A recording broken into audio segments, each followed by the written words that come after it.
Mitos de la humanidad.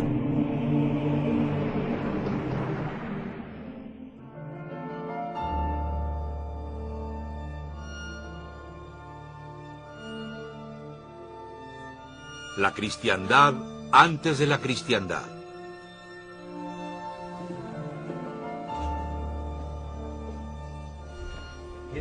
Aquí estamos, en el segundo siglo de la cristiandad.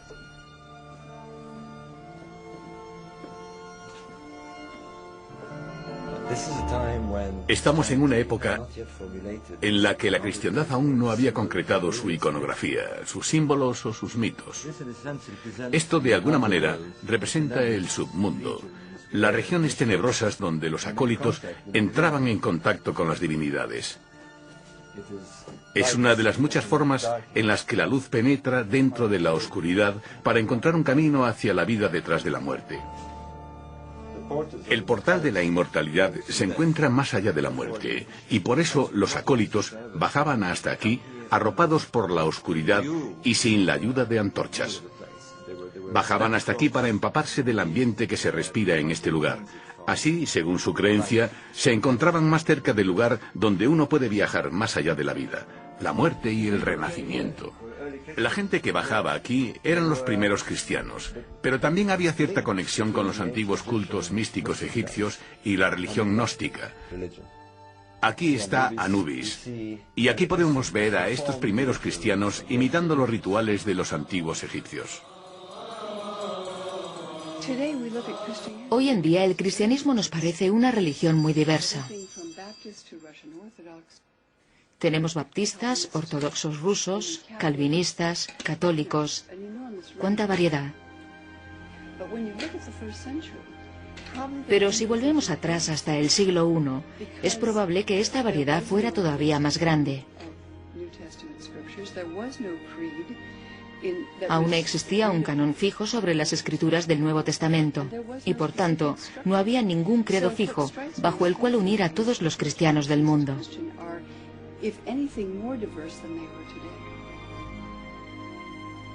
Sabemos que los seguidores de Jesús leían muchos tipos de evangelios.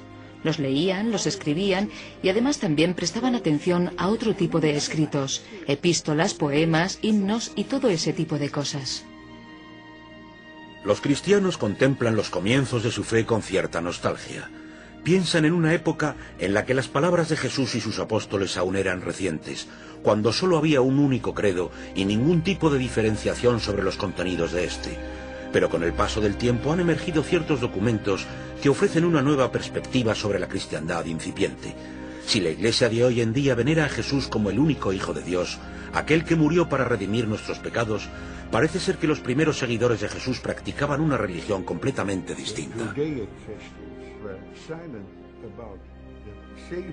Los cristianos judaicos no dicen nada sobre el valor del sacrificio de Cristo en la cruz. Creían que Jesús era un iluminado, un maestro. No hay concepción divina. No hay resurrección. No hay crucifijo. Solo tenemos las palabras de Jesús, que para ellos es la personificación de la sabiduría divina.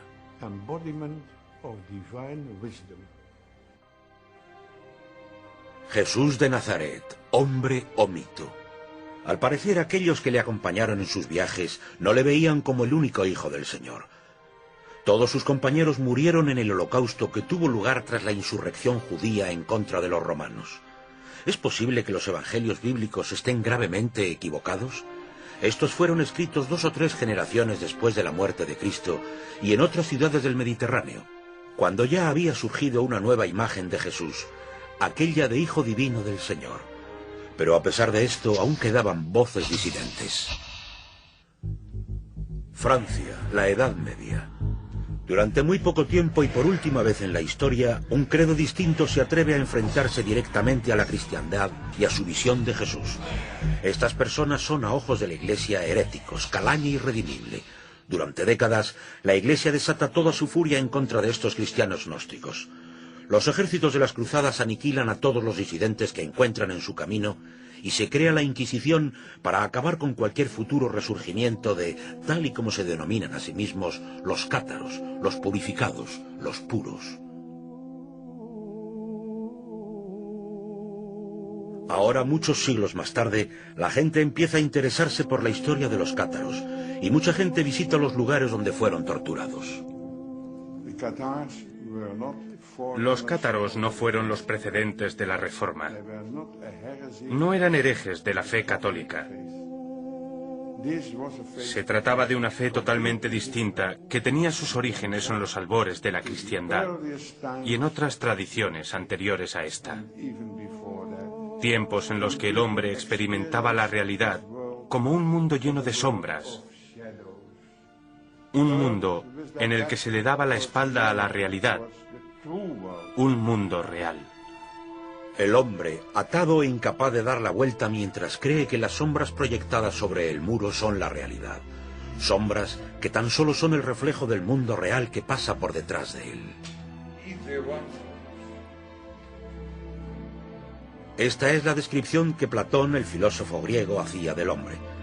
Los acólitos de las antiguas religiones místicas eran capaces de deshacerse de las ataduras que les mantenían atrapados para encontrar la gnosis, una sabiduría del corazón, una revelación secreta capaz de transformar al hombre y hacerle entrar en contacto con el verdadero mundo espiritual. Estos eran los gnósticos. Pero los estudiosos de hoy en día ven una búsqueda muy similar dentro de las palabras de Pablo, uno de los primeros cristianos.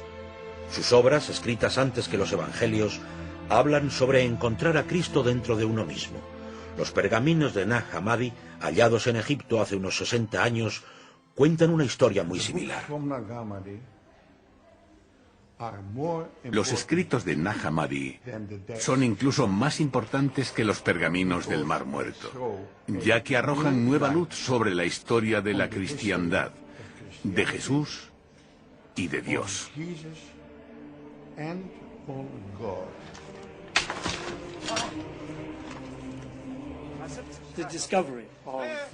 El descubrimiento de los escritos de Nag Hammadi por parte de dos campesinos egipcios provocó un cambio fundamental en nuestro entendimiento de los comienzos de la cristiandad.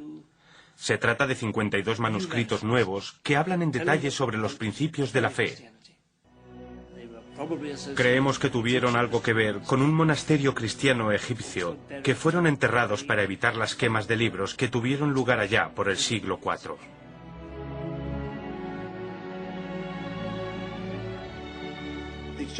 Es algo que nos ha aportado muchísima información. Me parece increíble que no haya millones de cristianos ansiosos por leer el Evangelio de Tomás y todos los escritos que han salido a la luz. Creo que eso dice mucho sobre el poder que ostenta la Iglesia Católica. Una iglesia que ha tachado estos documentos de heréticos y peligrosos.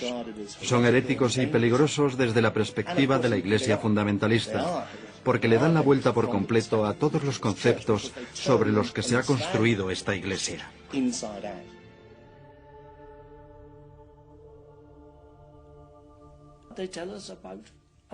Nos hablan de toda una variedad de maneras válidas para hallar la salvación, ya sea a través de la contemplación, expandiendo la chispa divina que hay encerrada dentro de todos nosotros, comunicándonos con Dios buscando dentro de nosotros mismos.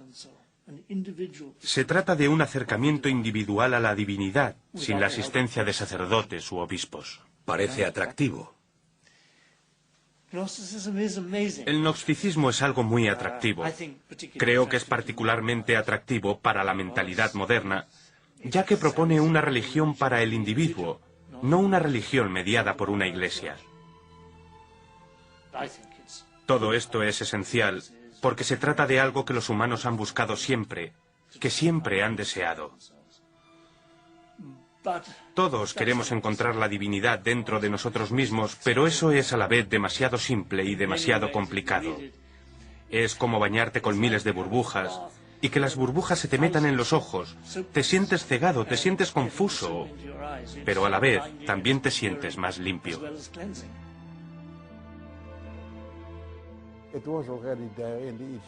Todo esto ya lo encontramos dentro de la religión egipcia, que nos dice que el hombre, una vez pasada la muerte, se convierte en Osiris, en un dios. El hombre es un dios caído, que se acuerda del cielo. Es el concepto básico de todos los misterios de la antigüedad. Los mitos de Isis, de Mitra, de Adonis, todo. El mensaje preponderante de los gnósticos es que todos hemos nacido con una luz divina en nuestro interior. Y buscar esa luz divina y expandirla es el deber de todo creyente. Que la única forma de entrar en contacto con Dios es mirando dentro de nosotros mismos. ¿Qué es gnosis? Gnosis significa conocimiento propio. ¿Qué tipo de conocimiento? ¿Un éxtasis? ¿El psicoanálisis? ¿De qué se trata?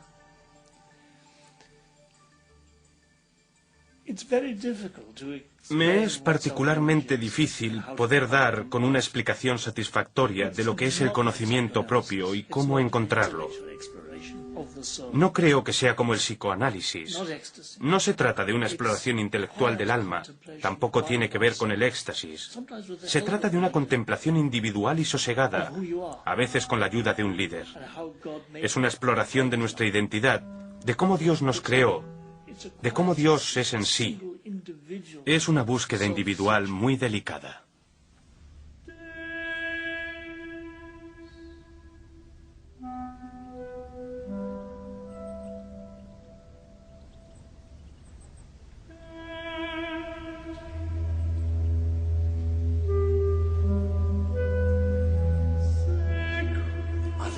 Creo que la idea preponderante que encontramos dentro de las distintas tradiciones gnósticas y místicas es que tenemos ideas muy concretas sobre el significado de esta vida y sobre quiénes somos.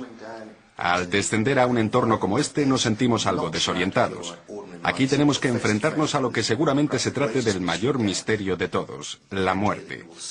La idea de que algún día dejaremos de existir como formas físicas. Esto nos hace abandonar las viejas ideas para encontrarnos de frente con el misterio absoluto del que todo emerge, el misterio de quiénes somos, el misterio eterno. Pero, ¿por qué lo buscaban en la oscuridad de estos pasadizos? Creo que es un buen lugar para aproximarse a la experiencia mística con toda la oscuridad y la luz de las velas y el eco de estas galerías. Todo esto sirve para acercarnos a ese estado místico.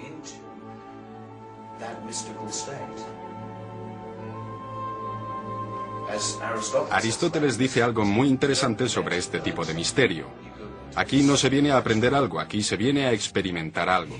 Si nos lo tomamos como un proceso intelectual más, jamás comprenderemos el significado de todo esto. Se trata realmente de algo mucho más grande. Los pensadores de la antigüedad entendían que por muchas cosas que sepas de este mundo, en el fondo puedes ser un ignorante total en lo que se refiere a ti mismo. Cuando aprendemos algo, estamos aprendiendo muchas cosas a la vez. Todo esto se convierte en un proceso muy complejo. Los antiguos místicos buscaban un camino de regreso desde esa pluralidad preponderante hacia una sabiduría única, la de la unidad del universo. El gnosticismo estuvo prohibido durante casi 2 milenios. Todas las referencias que teníamos sobre él provenían de las acusaciones de las autoridades eclesiásticas. Pero el descubrimiento de los documentos de Nag Hammadi en 1945 ha cambiado la manera en la que contemplamos los orígenes de la cristiandad. Los campesinos que los hallaron no les dieron mucha importancia. Después cayeron en manos de comerciantes ilegales. Algunos acabaron en la hoguera, pero al final llegaron a manos de estudiosos y teólogos. Todo fue en gran parte gracias a los esfuerzos de Gilles Kispel, quien descubrió el manuscrito más importante de todos en algún lugar de Europa y se lo llevó a su amigo el psicólogo Carl Jung. Y entonces viajé hasta Egipto, hasta el Cairo, y llegué a un acuerdo con el director de esta institución en esta misma sala. Me dijo muy claramente que ninguno de los códices saldría a la luz hasta que les devolviera el códice que tenía Jung, para que éste formara parte de la colección del Museo Cóptico de El Cairo.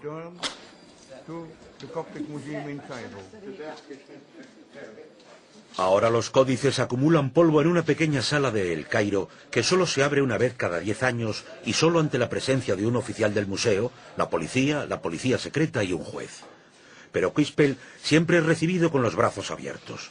Todos los manuscritos del Nag Hammadi fueron publicados tras la devolución del más preciado de todos, el Evangelio de Tomás, aquel que contenía las palabras del propio Jesús.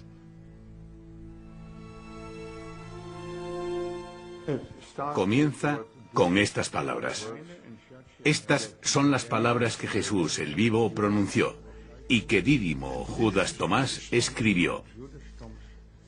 Y Jesús dijo: aquel que vislumbre el significado de estas palabras, jamás saboreará la muerte.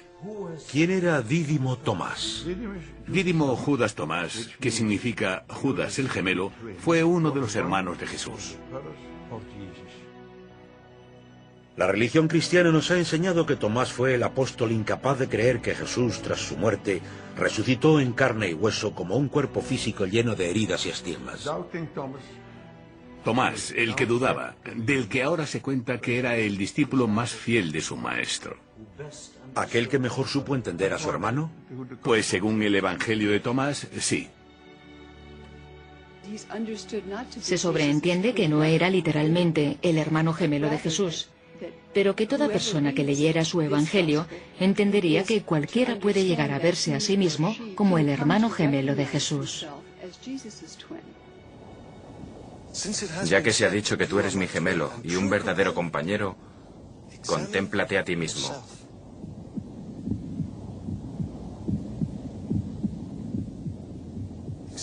Contémplate a ti mismo, para así comprender quién eres en realidad.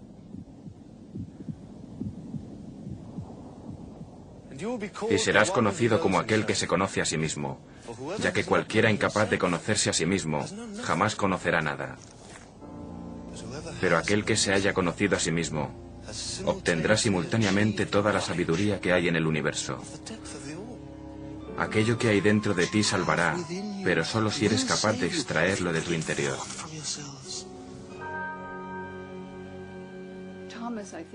Creo que simbólicamente, Tomás representa a todos aquellos que tras haber conocido a Jesús, reconocen a Jesús dentro de ellos mismos, como si fueran sus hermanos gemelos. Al igual que él, todos somos seres creados a imagen y semejanza de Dios. ¿Qué dice exactamente el Evangelio de Tomás? El Evangelio de Tomás es una colección de escritos que guardan la promesa de revelar algo. Lo que se supone que revelan es aquello que ningún oído puede escuchar, que ningún ojo puede ver, lo que ninguno puede palpar y todo lo que la mente humana es incapaz de comprender. Pues cuenta básicamente que se trata de ti. Tú eres aquello que no puedes escuchar o ver, tu esencia, la conciencia. Pero que se trata de un concepto básico para entender las bases sobre las que está formada la cristiandad realmente. El paganismo sirve para llegar a la conclusión de que todo se trata de un viaje hacia el conocimiento propio. Expresaba el gran mandato que el dios Apolo entregó a los paganos del oráculo de Delfos. La búsqueda de la gnosis, la sabiduría dentro de uno mismo. Esta búsqueda era la misma para los primeros cristianos. Todos están buscando la parte de nosotros mismos que es incapaz de morir. No es que nos vayan a regalar algo que ya tenemos, es sobre el descubrimiento de que ya somos inmortales, porque nuestra esencia no está en el cuerpo. Al descubrir quién eres realmente, también descubres la sabiduría, descubres la divinidad y descubres el conocimiento que hay dentro de ti. En apariencia somos cuerpos, pero en realidad somos conciencias. Esta conciencia es testigo del nacimiento, es testigo de la muerte durante infinitud de veces, porque los gnósticos, incluyendo los gnósticos cristianos, creían en la reencarnación. Todo este proceso era un poco parecido a despertarse para después volver a dormir. Se supone que estamos dentro de un ciclo de cuerpos distintos que van y vienen, pero nosotros jamás somos el cuerpo en sí. Siempre hemos sido la conciencia que ha sido testigo de todo esto. Todos los seres humanos somos imágenes, aunque la palabra que ellos utilizan es Eidolon. Somos la imagen del Espíritu Eterno. ¿Un reflejo de la divinidad? No tanto un reflejo, sino más bien la divinidad que adquiere conciencia de sí misma, se hace consciente. Los gnósticos se refieren al Padre como la oscuridad cegadora. ¿Qué es la luz sin nada que la refleje? Es oscuridad. Por tanto, la luz en sí también es oscuridad. Por eso utilizan el término oscuridad cegadora. Las posibilidades son infinitas. Solo hay luz, solo hay conciencia, sin nada de lo que ser consciente. Cuando esta infinitud crea algo con lo que ser consciente, o algo sobre lo que reflejarse, tal y como hace la luz, nace todo el universo. Esta conciencia única que es Dios se expresa a sí misma a través de todos los seres conscientes, y por tanto todos somos imágenes, eidolons, de la conciencia única que es el universo, que lo es todo, que es Dios.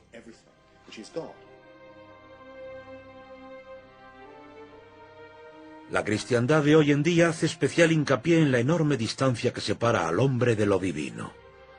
Dios es Dios, mientras que nosotros somos meros mortales. El Evangelio de Tomás contiene un mensaje muy distinto. Habla de Jesús, el Hijo de Dios, pero también se refiere al resto de la humanidad como los hijos de Dios, aunque puede que estos ni siquiera sean conscientes de ello, ya que no son conscientes de haber sido creados a imagen de Dios. La luz divina que nació antes de la creación del universo, cuando Dios dijo que se haga la luz, fue la imagen sobre la que se creó la humanidad, y dentro del Evangelio de Tomás, Jesús habla como la voz de esa luz. Soy yo. Yo soy la luz que está por encima de todo. Yo soy el todo.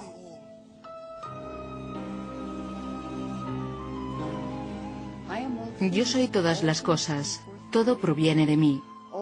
Y todo vuelve a mí. Si partes un trozo de madera, ahí me encontrarás. Cuando levantas la roca, ahí me encontrarás.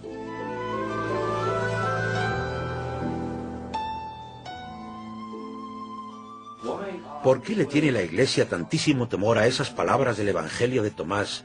Mira por debajo de cualquier roca y me encontrarás. Porque es una declaración panteísta. Implica que la divinidad está en todas partes y dentro de todas las cosas. La cristiandad que ha prevalecido ha impuesto una serie de dictados que rigen cualquier iglesia. Para llegar a Dios primero tienes que pasar a través del obispo. Cualquiera que quiera construir una iglesia tiene que decir que la salvación solo es posible a través de y con la ayuda de la iglesia o el representante de Dios en la tierra, el Papa. Y esa es la única manera. Mientras tanto, los gnósticos nos vienen a decir, tiene que ver con lo que puedas hacer tú ahora mismo. Esta es la gran revelación que traen los gnósticos, que tu esencia, por su propia naturaleza, es inmortal. Los gnósticos eran auténticos anarquistas, eran pensadores libres, eran libertinos, no obedecían las reglas. Su gran héroe Jesús se ve representado dentro de sus relatos como un libertino que se pasa el día rodeado de la peor calaña. Jesús rompe las reglas, pisotea las tradiciones del sábado y se pasa el día atacando y discutiendo con todas las autoridades religiosas. Es la viva representación del gnosticismo, y sus seguidores eran muy parecidos a él. Los gnósticos no le tenían demasiado cariño a las reglas establecidas. Estaban bastante más preocupados por el conocimiento interior, por quiénes somos realmente. En el Evangelio de Tomás el mensaje es mucho más importante que el mensajero. Es una idea que se remonta más allá de los evangelios de la Biblia. Igual que un hombre, quien durante mucho tiempo ha sido visto como uno de los padres de la Iglesia moderna, pero que ahora comenzamos a apreciar de una manera muy diferente, Pablo. Pablo es un gnóstico, habla del Cristo que está dentro de nosotros, habla de la inmortalidad y del misterio, habla de todo esto porque precede al literalismo. La concepción histórica de Pablo está muy equivocada. En su época no había una división entre gnosticismo o literalismo, porque el literalismo aún no había sido creado. Sencillamente no existía en esa época. Una o dos generaciones más tarde nos encontramos con los evangelios bíblicos, que narran la vida de Jesús en detalle. El mensajero se convierte así en más importante que el propio mensaje, y Jesús se convierte en el Hijo literal de Dios. Pero antes de que eso ocurriera, Pablo, antes de todos los siglos de adaptaciones e inserciones posteriores, nos habla de Jesús como un misterio, una metáfora y una voz interior. Los cristianos gnósticos creían que Pablo era su maestro. El padre de la iglesia tertuliana, que detestaba a los gnósticos, llamaba a Pablo el apóstol de los heréticos.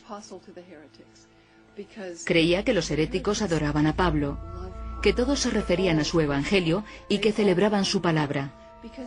Todo esto se debe al misterio y la profundidad de sus enseñanzas. De ser así, la ideología de Pablo estaba basada en una serie de ideas que se desarrollaron en este lugar. Estamos en lo que fue la entrada en Egipto, y quizás la ciudad más importante de la antigüedad, un cruce de caminos entre Asia, África y Europa, la ciudad de Alejandro. Alejandría por aquel entonces era la segunda ciudad más grande de Occidente. Ahí se originó el gnosticismo. En la ciudad había egipcios, griegos y una mayor cantidad de judíos que vivían tanto en Judea como en Galilea.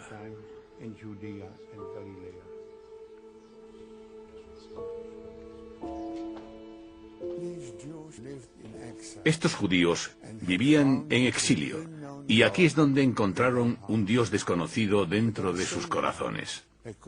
Pero al mismo tiempo eran incapaces de encontrar a este Dios en el mundo exterior, ya que el mundo está tan lleno de maldad y de miseria. Por tanto, llegaron a la conclusión de que este mundo había sido creado por un Dios menor, Jehová, su deidad tribal.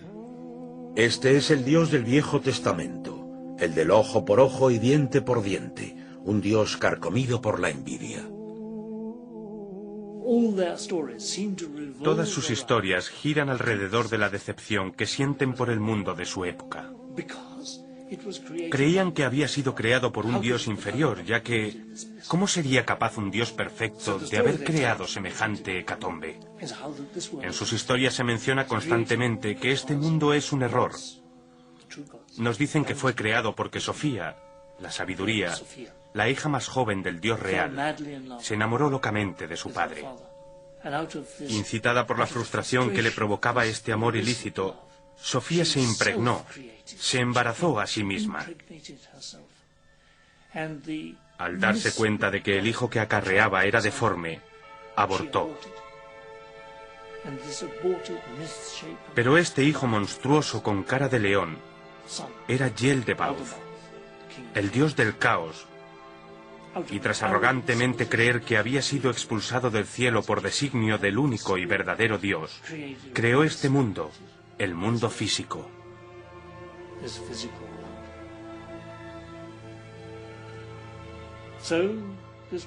Por tanto, este mundo es fruto de la pasión ilícita y el sufrimiento.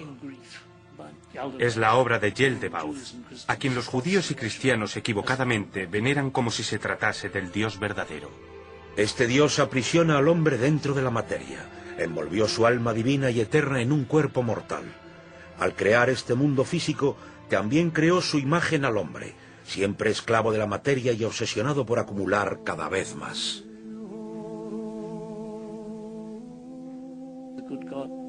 El buen Dios, el Dios verdadero, poseído por la caridad y la piedad, nos envió a Jesús para redimir a la humanidad de las ideas equivocadas instauradas por Yel-de-Bauth. Cuando los judíos de Alejandría se convirtieron en cristianos, se sintieron muy atraídos por las ideas de Jesús. Decían, aquel que se conoce a sí mismo, conoce a Dios. Hombre o metáfora, la figura de Jesús provocaba continuas disputas. Alrededor de su persona se produjo una batalla de ideologías que con el tiempo distanciaría por completo a cada una de las fracciones imperantes. Una de las cuestiones más difíciles a las que se enfrentaban los seguidores de Jesús era la de los motivos por los que Jesús murió de una manera tan terrible y sangrienta. De la única manera que estas comunidades ortodoxas lograron encontrarle sentido a tan terrible muerte fue convirtiéndola en un sacrificio purgador. Pero este sacrificio solo podría ser validado si todo el mundo necesitase ser purgado por sus pecados. Para el resto, los cristianos desarrollaron la idea de que todos hemos pecado de tal manera que estamos más allá de cualquier tipo normal de salvación. Todo esto es la excusa que emplean para decirnos que el Mesías de Dios murió para perdonar nuestros pecados, una manera muy convincente para darle un sentido a su cruel crucifixión.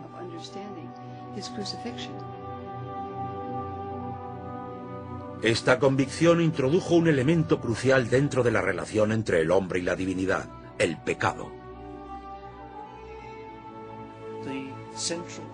El ingrediente central del mensaje cristiano, su peso, es la manera en la que nos llena de culpabilidad.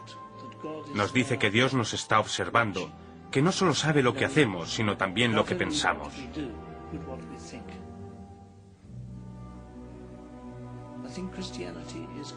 Me parece que la cristiandad es excepcional al recordarnos constantemente que Dios, el omnipresente, observa y castiga a los creyentes por pensamientos impropios, por los pecados de la mente.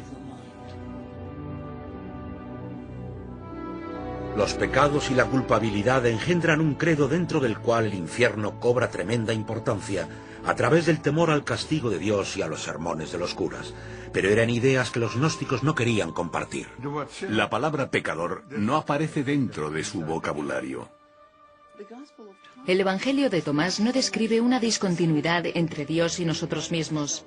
Dice que somos seres humanos creados a imagen divina y que por tanto somos dueños de algún tipo de conexión innata, de afinidad con lo divino. El hombre es un Dios caído que aún recuerda el cielo. Ese es el concepto omnipresente en la gnosis y todos los misterios de la antigüedad. El concepto de que el pecado no tiene cabida dentro de esto.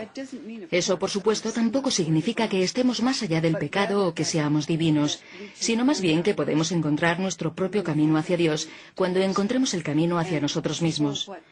Y en cuanto a los pecados que cometamos y los errores de nuestras vidas, dicen que siempre hay maneras de aprender de nuevo. Pero para hacer que el pecado fuera tan importante que Jesús tuvo que morir para redimirnos, los teólogos de la era recurrieron a un antiguo mito, el de Adán y Eva y el pecado original, la causa de la mortalidad del hombre. Los cristianos están mucho más interesados en los pecados de Eva que los judíos. Antes de la concepción de la cristiandad ortodoxa, el pecado no había sido un tema tan importante. Los rabinos judíos, los paganos y los maestros gnósticos básicamente estaban de acuerdo en que dentro de todos existía la capacidad de obedecer o desobedecer a Dios. Tenemos buenos y malos impulsos. Se comprendía que eso formaba parte de la condición humana. Esto provocó debates muy violentos, porque a muchos cristianos esto les parecía toda una locura. Sencillamente había comido una manzana, una pequeña desobediencia, y tras esto, todos los cristianos del mundo están condenados por Dios durante toda la eternidad, condenados a vivir una existencia inferior en vez de vivir en el paraíso. Se trata de un castigo tremendamente desproporcionado. Hay una historia muy buena, se trata de una historia gnóstica, en la cual la serpiente del jardín es en realidad Jesús. Jesús es la persona que regala a los humanos el árbol de la sabiduría. Es Jesús quien le dice a los humanos, comed. Y también es Jesús quien se opone a la envidia enloquecedora del Padre, que no quiere que los humanos se conviertan en dioses. El Creador siente envidia de la belleza de su propia creación y no quiere que los humanos que ha creado compartan su sabiduría, porque tal y como se dice en el Génesis, una vez que comamos del árbol de la sabiduría nos pareceremos a Dios.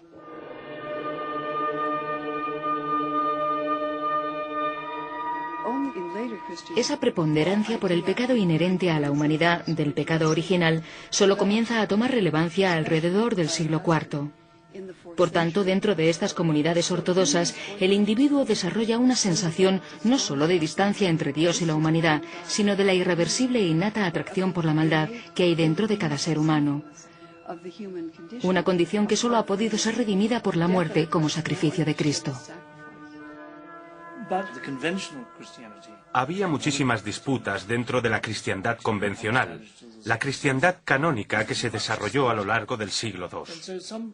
Por poner un ejemplo, ciertos cristianos pensaban que no estaba justificado que Jesús, una figura divina, hubiera sufrido de manera tan horrible en la cruz.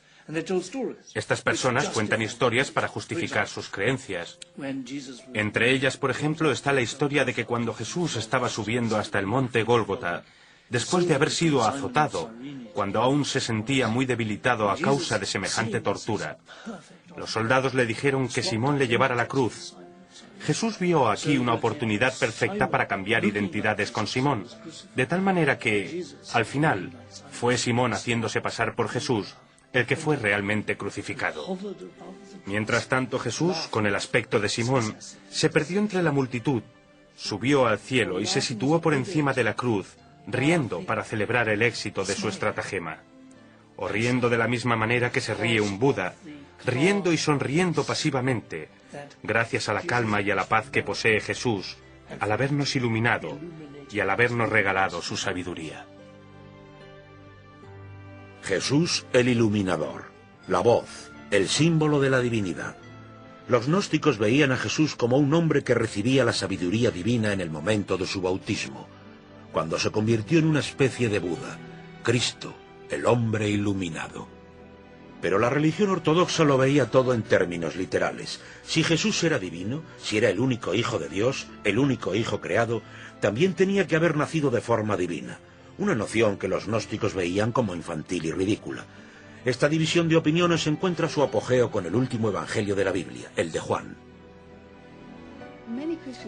Los cristianos hoy en día pensarán, bueno, la cristiandad dice claramente que Jesús es el Hijo de Dios, pero eso no es lo que encontramos en los evangelios de Mateo, Marcos y Lucas. Ahí se propaga la idea de que Jesús es el Mesías de Dios, el que redime a su pueblo, aquel que enseña el camino de la rectitud. Según esos preceptos, cualquier judío también podría ser seguidor de Jesús. El Evangelio de Juan propaga que Jesús es el Hijo de Dios, y es más, su único Hijo. Lo más sorprendente es que este Evangelio, un Evangelio sobre el cual jamás hemos encontrado mención alguna entre todos los escritos de los primeros cristianos ortodoxos de antes del año 160, se haya convertido en la lente a través de la cual contemplamos el resto de los escritos bíblicos. Sé que puede sonar extraño, pero cada vez me siento más convencida de que el Evangelio de Juan se escribió sencillamente para hacerle frente a esta otra opinión.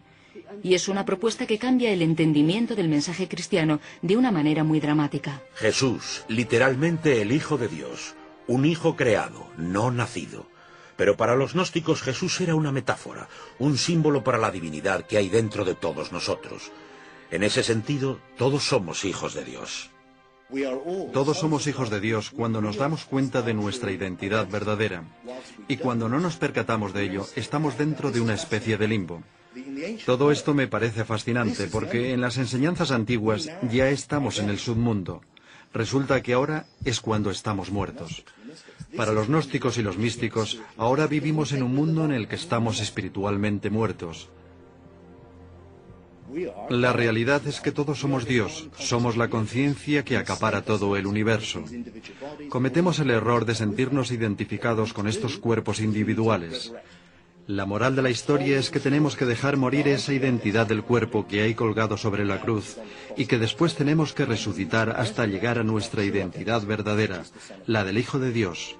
El Cristo es la conciencia del Padre, por tanto todos somos Cristos y todos tenemos que resucitar y al hacerlo, Cristo también resucitará con nosotros. Entonces, bajo esa perspectiva, todo el mito, toda la historia de la crucifixión y la resurrección es un modelo a seguir para todos.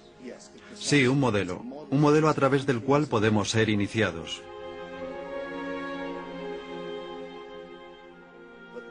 Las diferencias están muy marcadas. La versión literaria de la Iglesia cristiana propone una idea bastante macabra, que de alguna manera al final de los tiempos todos resucitaremos dentro de nuestros antiguos cuerpos y volveremos a ser entidades corpóreas.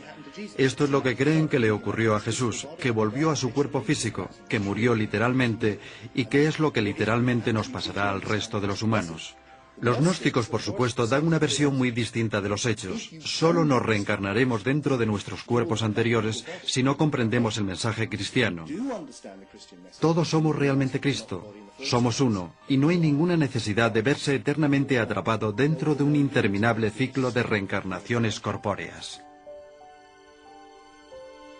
Es una fe distinta, un acercamiento opuesto. Pero ¿cuál de las dos creencias llegó antes? ¿Cuál fue la original? Tenemos la figura de Policarpo, el literalista cristiano, y a mediados del siglo II tenemos a Tertuliano, que nos cuenta que los seguidores de los gnósticos están devorando el universo. Todo esto nos hace pensar que una iglesia literalista, la misma iglesia que se corresponde con la imagen más tradicional del cristianismo, es la misma iglesia que nació directamente de los apóstoles, de Pedro y todos esos personajes, y que los gnósticos fueron una especie de facción rebelde pagana que surgió mucho más tarde. Nosotros estamos diciendo en realidad que ocurrió completamente al revés, que la cristiandad gnóstica estaba muy difundida en el primer y segundo siglo después de Cristo. El ortodoxismo que todos conocemos nació mucho después del gnosticismo.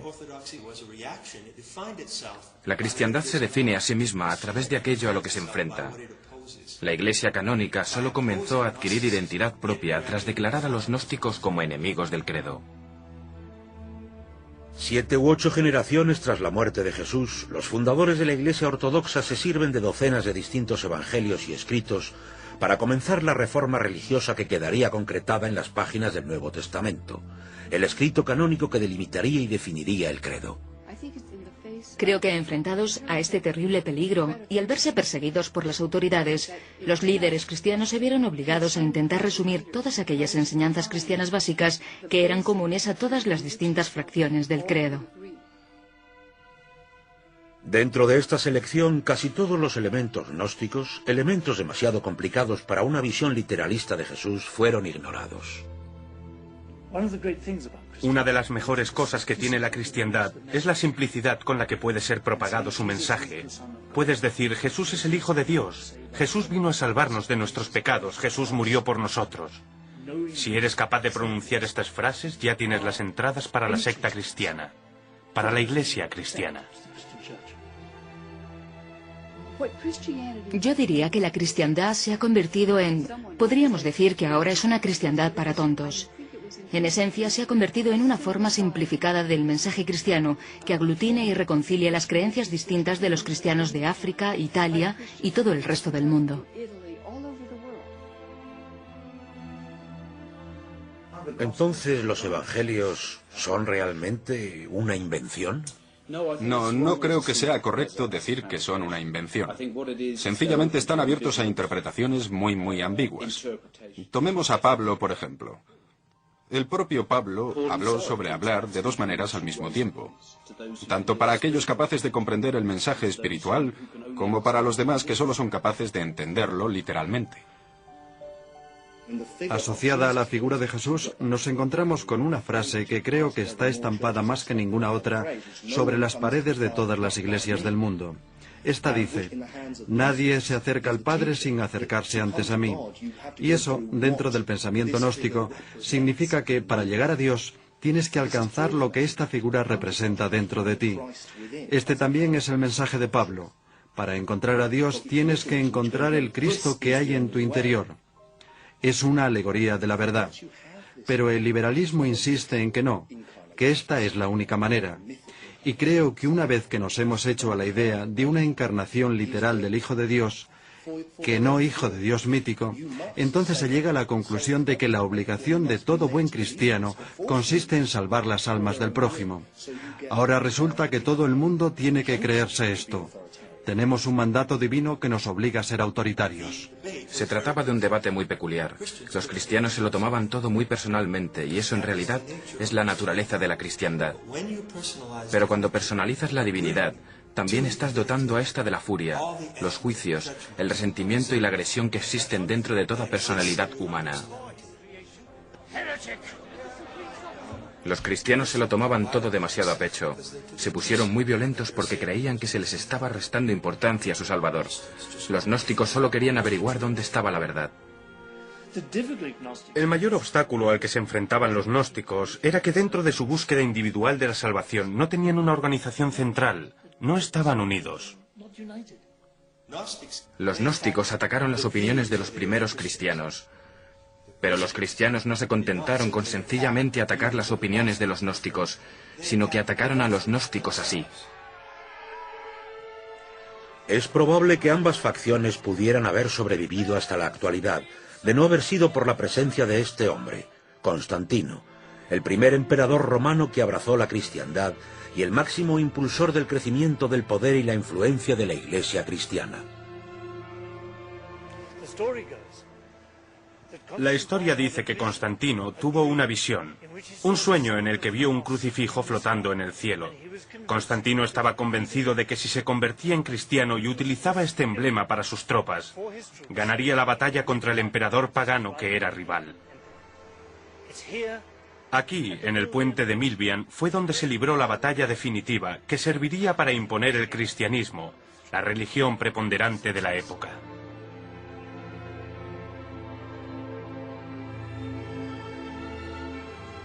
El Concilio de Nicea, año 324. El emperador Constantino regulariza todas las disidencias dentro del credo. 3 siglos después de su muerte, Jesús de Nazaret se convierte en el Hijo único de Dios por decreto imperial. Todas las demás opiniones quedan descartadas.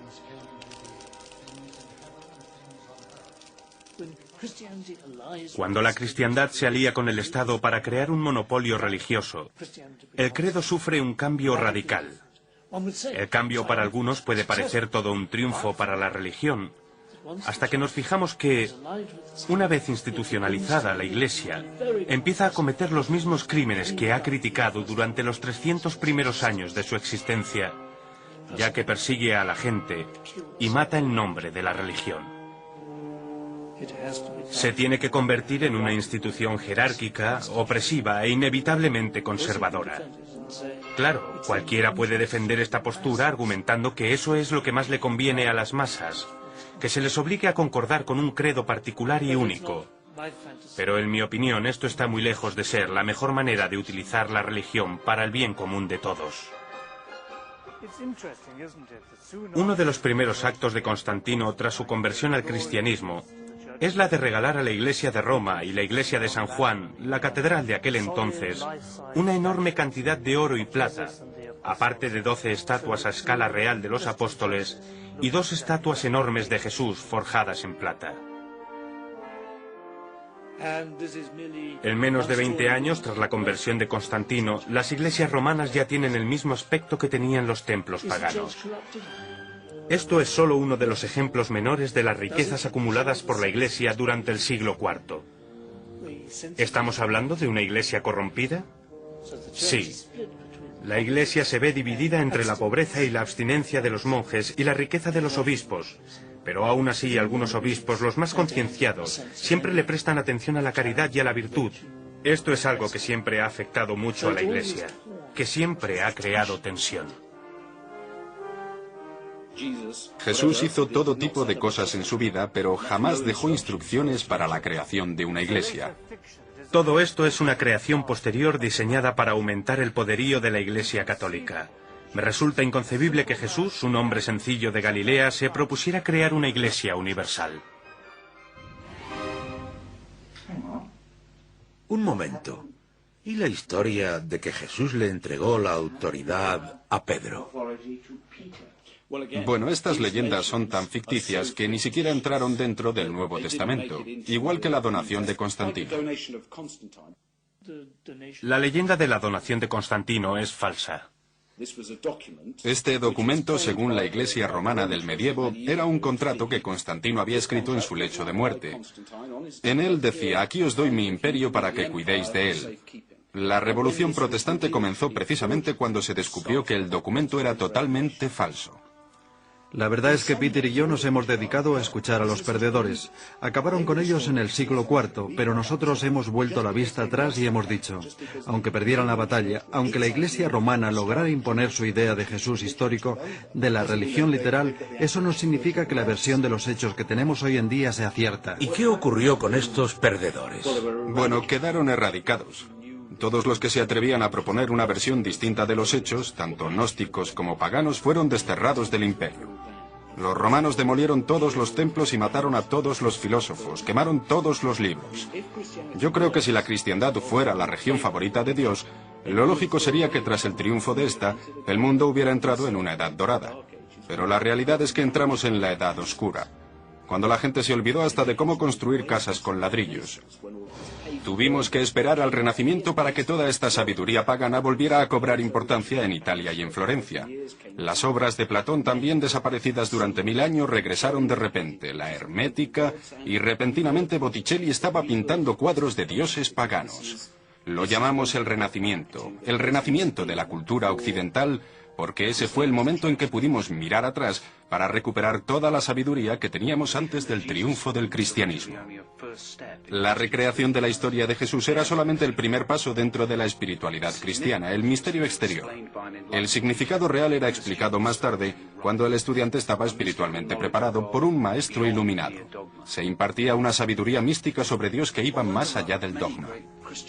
Aunque es cierto que siglos más tarde hubo muchos místicos cristianos que a través de la intuición llegaron a este nivel simbólico más profundo, nosotros como cultura solo nos hemos quedado con los misterios superficiales. Me da la impresión de que nos hemos quedado con la forma, pero que hemos perdido la sustancia. Y ahora las iglesias están cada vez más vacías mientras que la gente busca respuestas en otro lugar, a menudo en el lejano oriente. Muchos no se dan cuenta de que dentro de nuestro propio pasado existió una tradición que buscaba las mismas respuestas y que se dirigía a personas con inquietudes similares. Hay ciertos padres de la Iglesia, como Irineo, con sus célebres 5 volúmenes, en los que arremete contra los heréticos y tacha a muchos grupos que en principio se veían identificados con el cristianismo como cultos amorales. Todos estos supuestos movimientos heréticos comparten ciertas características especiales. En primer lugar, a todos les encanta leer e interpretar las escrituras. También le da especial importancia a la intuición, las revelaciones y los sueños, ya que ven todo esto como una conexión con la divinidad. En último lugar, siempre están buscando, siempre están abiertos a nuevas ideas y experiencias. Esto también lo encontramos en muchas de las filosofías alternativas de nuestra época. Se trata de un tipo de persona que no se da por satisfecha y que quiere seguir descubriendo cosas nuevas. Pero esta curiosidad innata supuso el fin de una tradición que desapareció durante muchos siglos y que aún hoy en día nos es difícil escrutar.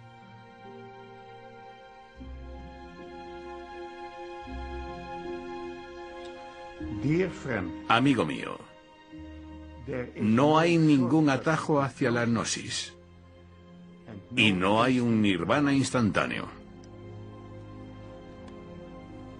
El anciano me hizo reír, porque en el fondo tenía toda la razón. Todas las grandes tradiciones religiosas mundiales, ya sean el budismo, el islamismo, judaísmo, todas tienen una serie de enseñanzas básicas para todo tipo de gentes, aplicables a todos sus seguidores, y adicionalmente también poseen enseñanzas esotéricas. La única religión que no comparte esto es el cristianismo occidental. Me parece muy triste que ese camino, un camino vital para muchas personas a la hora de encontrar su propia integridad y desarrollo personal, haya sido tachado de herético. Nos han hecho creer que se trata de un camino a ninguna parte.